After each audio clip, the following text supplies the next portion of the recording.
I'd like to call to order the Parks, Recreation, Trails Commission meeting of September 17. I have 6:02. And let's do a roll call. Margarita, please. Commission Chair Marty Rosen. Present. Commission Vice Chair Bill Zimmerman. Here. Commissioner Tom Gidroys. Here. Commissioner Ken Gott. Here. And Commissioner Richard Croy. Yeah, he's delayed. Thank you. Let's see.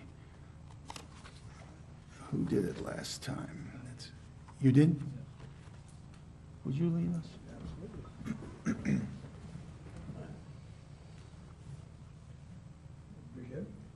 I pledge allegiance to the flag of the United States of America and to the republic for which it stands, one nation, under God, indivisible, with liberty and justice for all.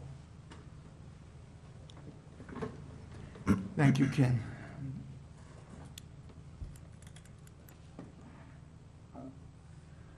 That brings us to item 4.1. We're going to have a presentation by Sergeant Samorovich. That's correct. And then also with him is a new lieutenant for the Menifee, City of Menifee contract, replacing Lieutenant Charles Guillen, who's moved on to post in Temecula. Joining us, though, is Lieutenant Greg Fellows, who's also here to answer questions and provide some presentation as well. So, thank you. Would you please come up to the podium?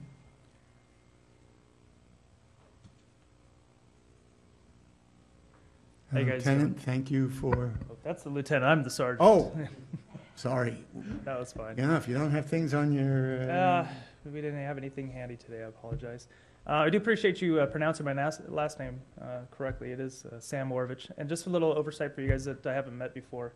I'm assigned, obviously, to the Paris Menifee Sheriff's Station, but I've been assigned specifically to the Special Enforcement Team for the City of Menifee since January. So my core function is really to handle special events, special enforcement needs throughout the City of Menifee. And within that scope, since January, one of the concerns that's been brought up is the skate park. Generally, it's not something us as law enforcement are 100% trying to go out and we're going to go arrest those skaters. But obviously, it's a concern of the citizens. And I know city council members, as well as maybe you're in your position as commissioners, you've received complaints from the citizens that live around in that area. Those complaints range from parking issues as well as rambunctious kids. So they're all over the spectrum. As law enforcement, a lot of our primary goal or primary function is enforcement, arrest, and whatnot. But also we want to look at the prevention of crime in that area. Looking over the numbers that we had over since January to August, we've had somewhat significant calls for service in that area. They range from disturbances, minor assaults, minor vandalisms. The numbers average out a little higher than maybe we want. And I know, talking to Mr. Lennox, he's come up with different solutions that hopefully put into place will help solve a lot of that, hopefully prevent a lot of it. Last thing we want to do is we want to deploy our limited resources as law enforcement to watch kids skate. That's just not a function that we want to do. We prefer to do, and a better bang for our buck for the City of Menifee would be utilize some kind of preventive services. And I think, Robert, are you going to cover that, what you guys are going to present forward? yeah, our improvement project was part of one of the last presentations. But when we get to some of the contract awards for those improvements, you'll get a full picture with detail, costs, and all of that. So obviously, the citizens that live in that area, the purchase in Audie Murphy, they have a lot of the immediate issues. The parking, and then also there's going to be the outside functions that people are bringing in from other areas that may be causing problems. And hopefully these improvements, the gates, the surveillance, the operating surveillances will help prevent that. And I'm on board with it. Hopefully it'll work. I'm crossing my fingers because of all the different issues that we have throughout the city of Menifee that I'd like to be able to deploy our resources in. Hopefully it's not in the skate park. And that's really I didn't have anything further beyond it. If you guys have questions, I'm more than willing to field them, though. Thank you. I was wondering if you could put a number on the number of complaints that was received last month or the month before. Complaints, as in the ones that come directly to you guys, or are you talking about? Well, we're talking about for that park. For our 911 calls, like non-emergency calls, Right. just within the month? Say Or- within, we're in September now, let's say July or August or both. I don't have them broken down. What I had my crime analysis pull them from January till August. And obviously because of the summertime, we did have a spike in calls for service as kids are out of school and are enjoying the park, the basketball, the skate park. Majority of our service calls actually were our proactive patrol by our deputies in Menifee, as well as our special enforcement team, where we go out, we basically notify dispatch that, hey, we're going to go take a look. We patrol the area, there's no issues, and we left. So of over about 150 calls, about 100 of them are just proactive patrol going out in the area, making sure everything's fine. The rest of the calls for service are general disturbances. And that's a very vague term, but generally it's an argument, pushing, shoving. It could be something just as minor as someone just didn't like how somebody parked in front of their house and they called it a disturbance to us. So it is a vague answer, and I apologize to you for that, but that's just how our statistics are broke down. We did have, during that time, approximately 12 assault calls, but those are also not the ones that are open for interpretation. Was it significant assault, or was it kids pushing and shoving?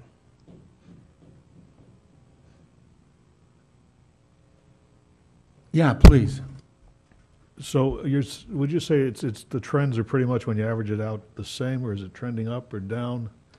Obviously, as kids aren't in school, they're going to trend up. Okay. And I hate to say it's going to trend down because I don't have the stats yet as the kids have returned to school, but that would be my assumption going Okay. forward.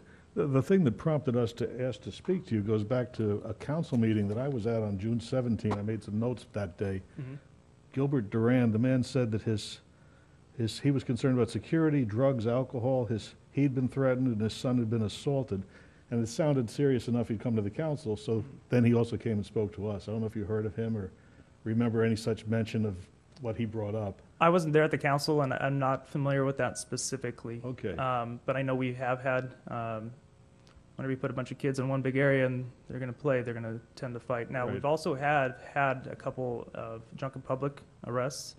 I believe we've had a total during that time of 15 arrests, either drug, alcohol, or warrant related during that time frame of Okay. January to August. So that's out of that whole slab of time. Yeah. I guess what we'd like to know is if what we're doing and going to do is right in your estimation, or if there's more we should or should not do. One of the things we've been discussing is having a docent who could perhaps come out as a volunteer and stand by just because the kids would be aware there's an adult, maybe a retiree, maybe a retired ex-Marine if we're lucky, who has a cell phone. Right. But we don't want to get anybody in trouble either, so we want to get your thoughts and input on that too, to make sure we come up with the right formula. Oh, and I agree with you. The best we can do, the more the merrier, but there's also the fiscal concerns. I know something I talked about with Mr. Lennox is we've spoke about the contract services of a third party, but my understanding is they don't come cheap. They're very expensive. And that's, I believe at this time, is being ruled out from his side of it. I know some of the other skate parks utilize those services where they're brought in and they're able to basically monitor it, charge a fee, revenues brought in that way as well. But I believe the startup costs are pretty exorbitant. I also understand if we start putting too many things in place, we'll no longer have the freedom of being, indemnified against somebody suing us if they get hurt. And that was the second part I was going to bring in, and it was something that we spoke about is if, and I don't understand the civil aspect of it, but my understanding is simply is if once we put a representative of the city of Menifee there to babysit, we now become liable for any incidents that occur. That's what I was saying. Yeah. You framed it better. I don't know if that's true with the docent either, but I know we've talked about that. We thought maybe that'd be a good way to keep you folks available if you needed, but not sitting there like you Well, said. we'd have to ask the city attorney whether a docent who isn't being paid would constitute. Sort of like somebody from Things the of- Crime Watch group. And that's something that could be explored in the future. I wouldn't know offhand, but I would say that going forward, I know talk about the gates in the video, and something I would suggest is also is additional, maybe kind of media per se, posted signs. You see issues, and then we could have the non-emergency line or 911, so the concerned citizens that are at the park, concerned parents at the park, they know to notify 911 directly. Because I know on a couple of the incidents where the city council was contacted, and then obviously works the chain back to me, is at no time that person contacted law enforcement. There was something happened and went home, and then they went a different, much slower route. Reluctant to dial 911 because it sounds like such a big thing when you do that. Right. Yeah, so No, and that's what I say. non-emergency line. Non-emergency line could be posted. It still goes to dispatch center, which then would have an available deputy that can come out and handle the issue. It wouldn't hurt to be as part of the plan, and I don't know how much money it would cost to have something like that created to be printed, part of the prevention plan. Extra signage. Sure. Yeah, We can manage that. Okay. Yeah, we just want to make sure we're doing everything we can to get it right Right. and make sure the kids have fun, And that's what it's there for. And that's the big thing I want to make sure everyone remembers. It's created for the kids to have a positive outlet. And I think 99.9% of the people who go there is for that.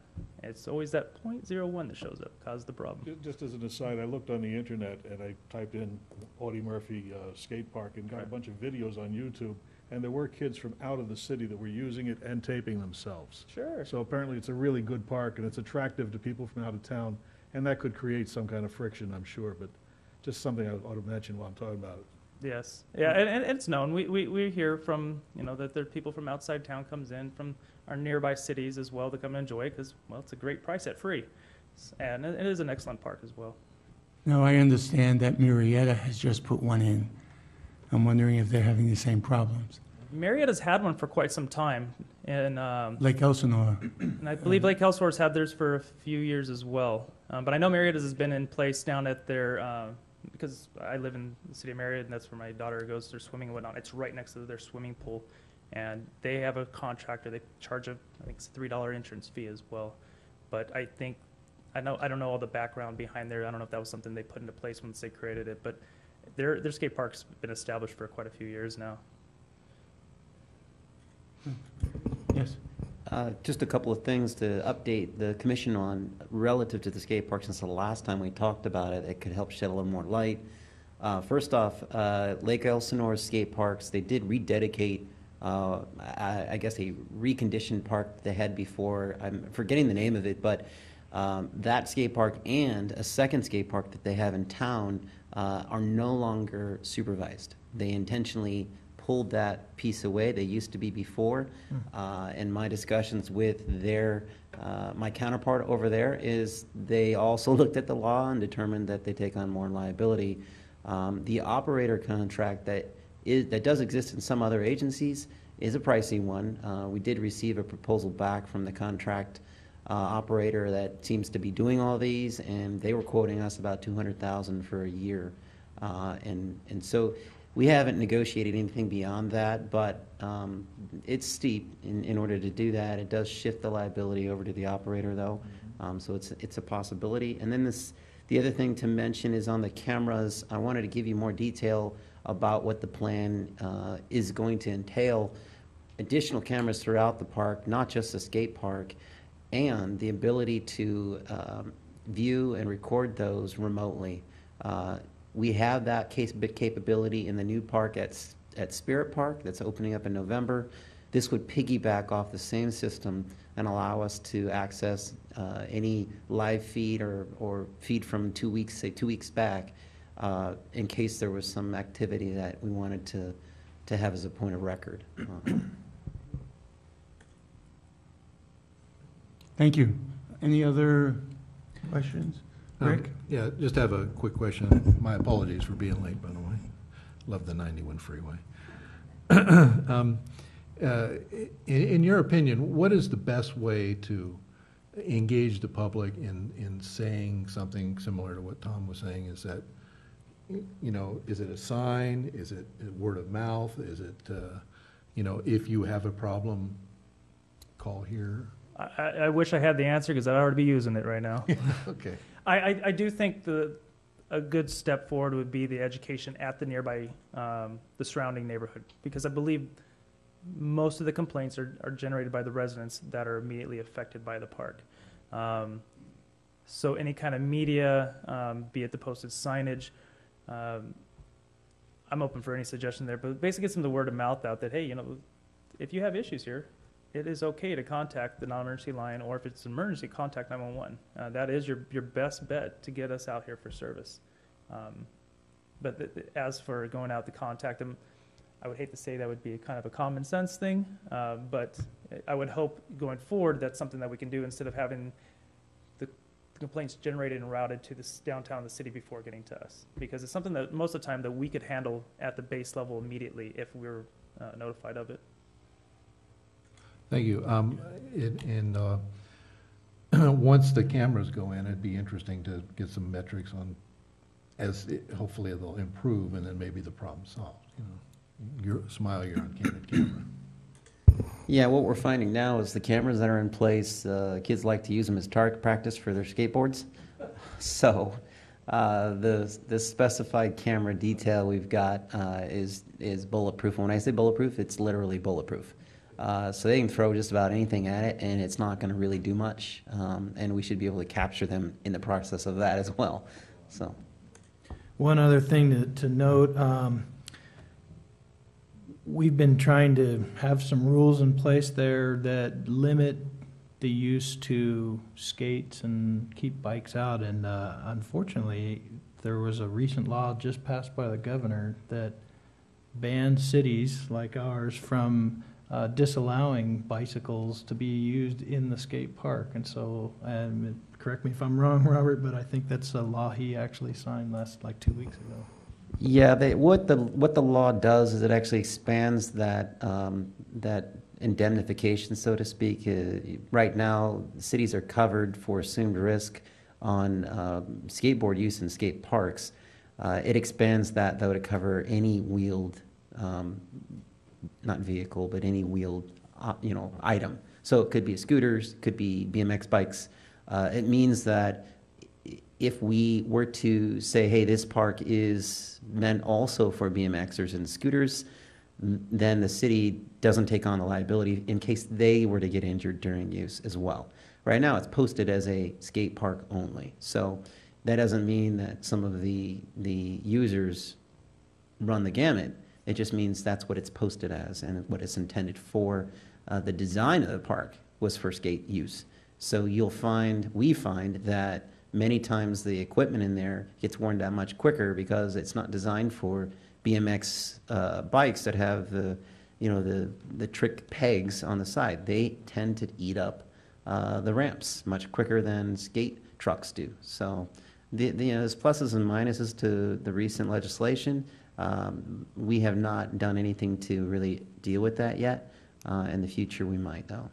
I just know that when you have two different users, you're going to have more conflicts, and you get the bikes don't mix well with the skaters and that sort of thing. So, but I appreciate you guys being here, and really, Commissioner Gidroy's kind of distilled all of our discussions that we've had in the past about this issue down to those questions he asked, and they were right on.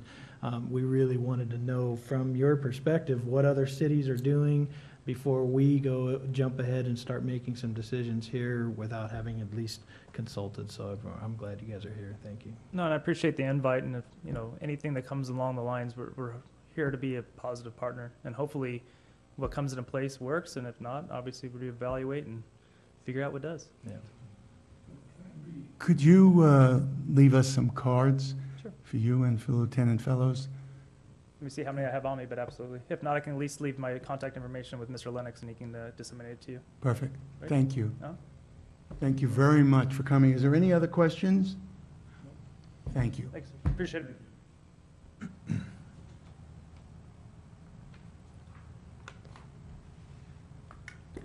The Hall of Fame Professional Boxing? The representative from that group called me 30 minutes ago and explained that they have a boxer who is overweight for their weigh-in, so they're held up trying to get him to meet Wayne, and they won't be here this evening.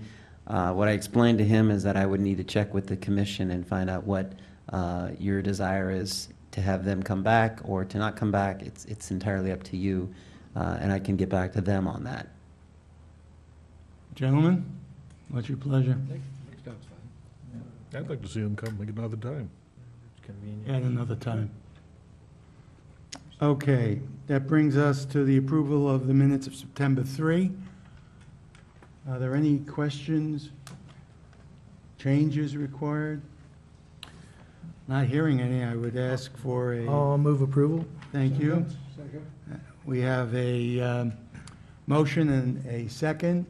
Any further discussion? All in favor? Aye. Opposed? Thank you. Approved unanimously.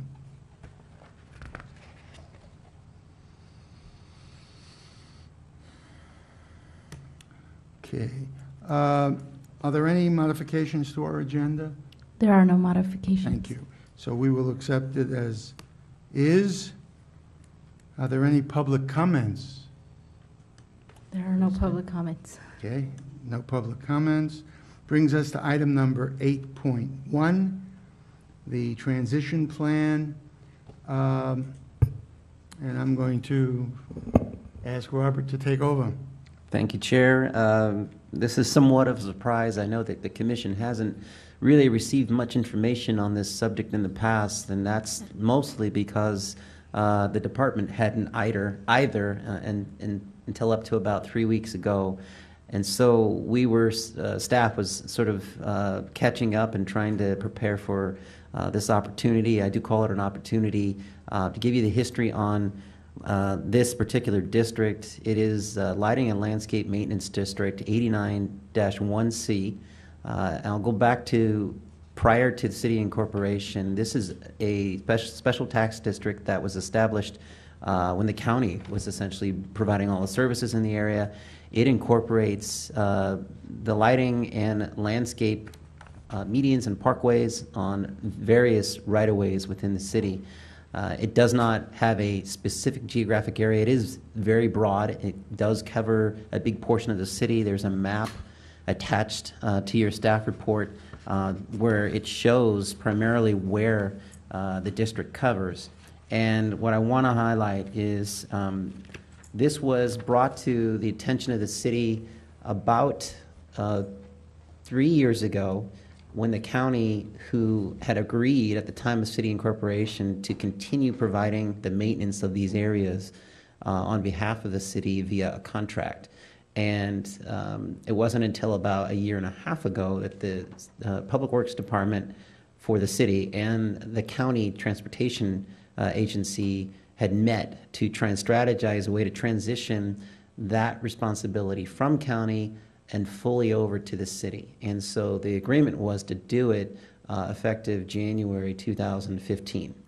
And so that did happen, and the result was a carryover of the county's general contract for the routine maintenance of the area through a third-party landscape maintenance contract provider, third-party landscape maintenance vendor.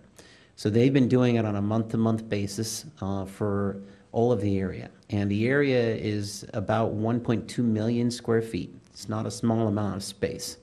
And to give you some context, the Community Services Department currently maintains within its parks and the right-of-ways that are in either a CFD or a CSA in our city, we maintain just short of 2 million square feet. So this addition would be quite a lot, another 1.2 million square feet for us to be responsible for. The way that it's currently handled is the landscape maintenance vendor does the routine mow, blow, pruning, trash pickup, weed abatement, as well as irrigation repair and water management.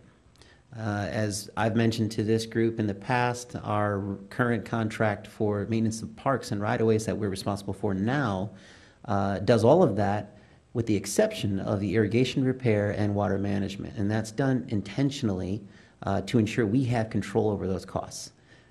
We have direct relationships with irrigation supply vendors. We have direct relationship, obviously, with EMWD for our water rate and the ability, obviously, to scale back use when necessary.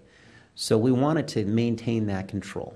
Public Works, as the city continues to grow, determined that they just don't have the capacity to take on the landscape maintenance portion of this, and they turned to us and asked if we would be interested in handling it. And so I agreed to that under a couple of conditions.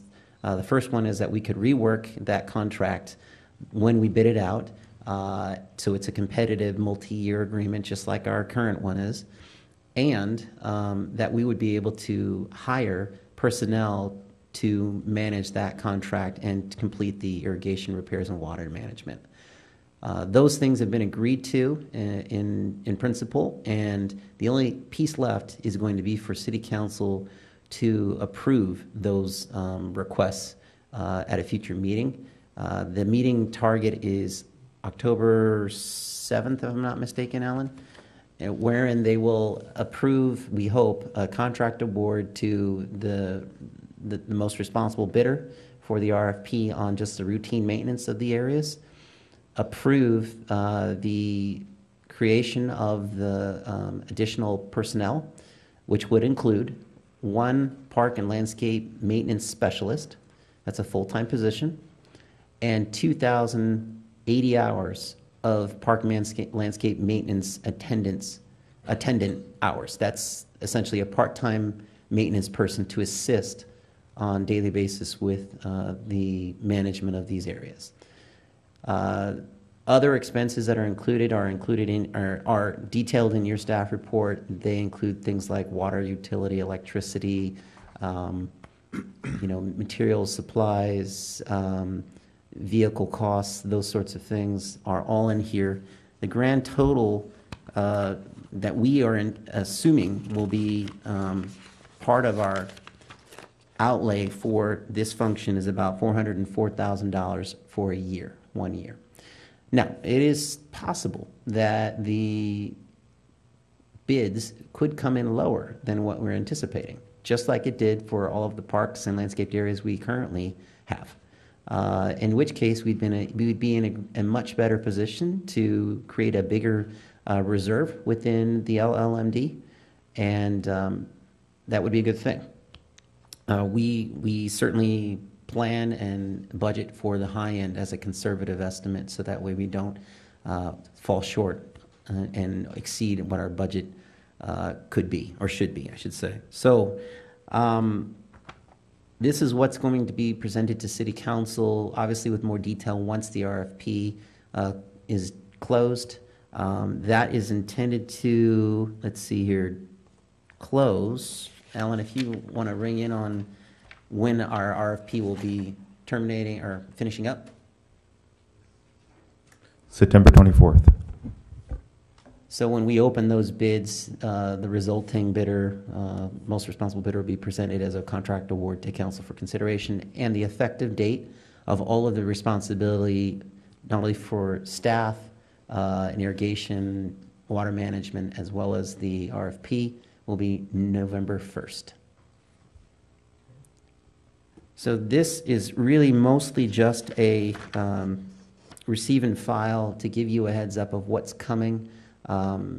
We would intend to bring you a little more information so that you could provide a solid recommendation to City Council, but I didn't want this commission to be blindsided with some of the ongoing operations, as we were sort of taken back about the timing of it ourselves, but we felt it was most important to save the city money and then also keep the standard the same across LLMDs, CSAs, and CFDs, so that you didn't have different standards from area to area.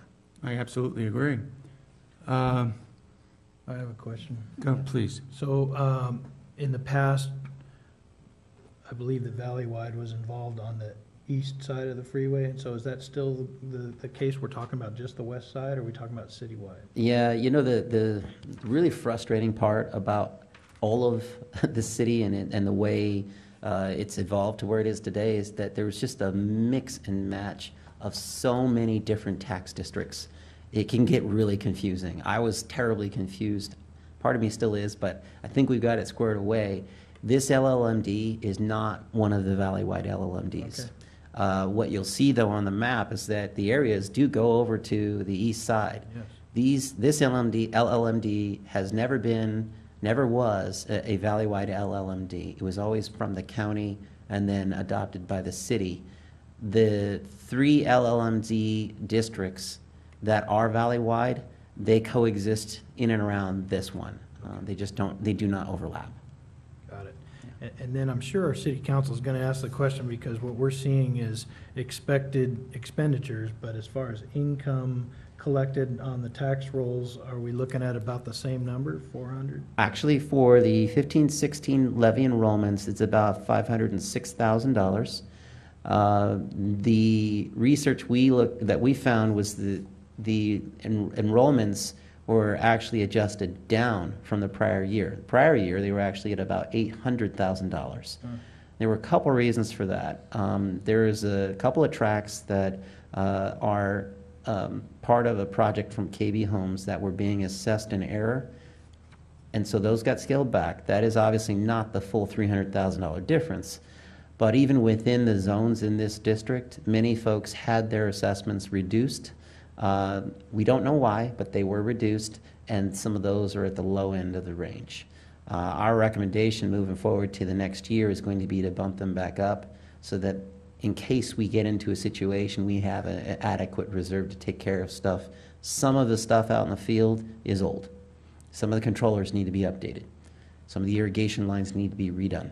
We know that. Some of the planting needs to happen again. Typically, those things come from the reserve. So we need to make sure we build that up as a healthy place. Also know that the levy enrollments fund not only the landscaping, but also the streetlights. And so we have to make sure there's plenty of money there as well. Thank you. I'm sorry, and there's one more item within the LLMD, fossil filters. So the amount of money to manage those is about $30,000 for the year. And all you want us to do is receive and file it? At this You don't point, want a recommendation?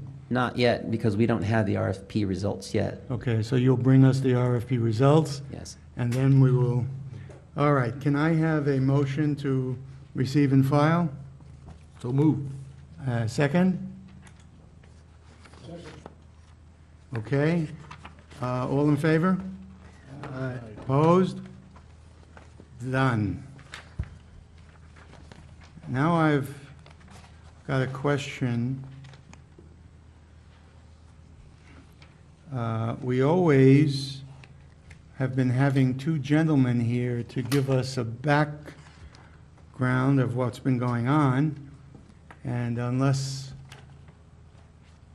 I don't see them. Yeah, I've told both supervisors that we'd like their updates on a monthly basis. If they came in here every 2 weeks, you'd probably be hearing a lot of the same stuff. And so it's a little bit easier for them. It coincides with their monthly reports anyways that they're required to give. So we will hear from them on the first meeting of the next month. Correct. Thank you. All right. Item 9, Community Service Director comments? I just have a couple of quick announcements. The first is I would like you guys to mark your calendars. I think you already have them from the prior meeting, but I'm just reminding you all about a couple of events coming up. The first is the birthday gala, and that is on October 3rd. It's a Saturday, and it will be from 7 to 10 p.m. at the Audie Murphy Ranch Sports Park. To remind you, it's somewhat of an intimate event. It's 21 and older, beer and wine tasting, live jazz, dancing under a canopy. Should be a fun event and some reflection on 7 years of city incorporation. So And what was the time? 7 o'clock is when it starts. And goes to 10 o'clock. 10 o'clock. And I think there may be some flyers over there we can pass around. If they're not there out front, we'll get you guys some. And it's a ticketed event, so we want folks to register early. It'll help us, obviously, in the planning as well. The other event that's coming up is on the 24th of October. I'm sorry, let me go back a little bit. 17th of October. That is the Menifee Better Together Roma Land cleanup. We do the Better Together event 2 times during the year. This is the fall cleanup. It will be on that day at 8 a.m. The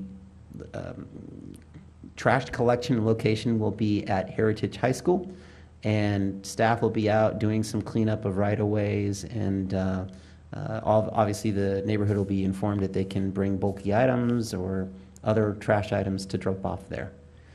And then, That one's the Roma Land? yes. Yeah, that's the fall cleanup. Yes. The other one is the Fall Festival, and there's a fly, I think each of you may have a flyer about that already.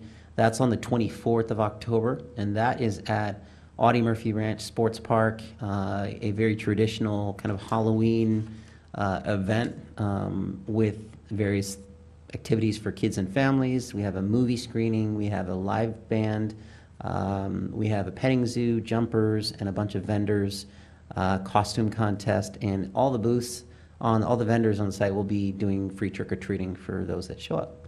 So that should be a lot of fun. And there are certainly more events in November, but I think that's a good start. Thank you. Any questions? Spirit Park, still on. November 7th, yes, still on. The the developer is pretty close to done. They just have punch list items and a few correction items, but they're getting close. Yeah. Anything else? All right, go to item 10. Any reports? Yes. I don't have a report, but I received a comment or a complaint from a constituent who goes to La Ladera every morning and does a walk and stuff like that. Her complaint was the women's bathroom never has paper, and the lights, I don't know if it's on a timer or something, the light doesn't work, it's off all the time, and that makes life interesting. Yeah, we can certainly look into the paper material to make sure that it's stocked well. What we find is obviously sometimes the homeless like to get in there before the restroom lock timer goes off. They go in there and they stock up themselves, but we'll make sure that it's fully stocked. The lights at the park originally were on a timer to come on at dusk and go off at 4 a.m. And so there was the 4 a.m. to 6 a.m. window where folks were saying, hey, it's dark out here, and so the early risers weren't getting lighting. We've adjusted that so it should be light the entire time. Mm-hmm. Anything else? Okay, let's go to future agenda requests. What would people want to see at the next meeting?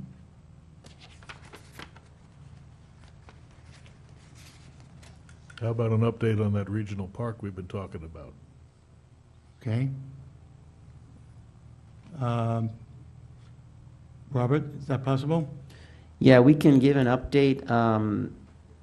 I think most appropriately, there's a little bit of a sneak peek on a development called what we're calling Heritage Lakes North that I can provide some information on. There's a large park opportunity there adjacent to the high school that could satisfy some of the regional park interests that we've been discussing.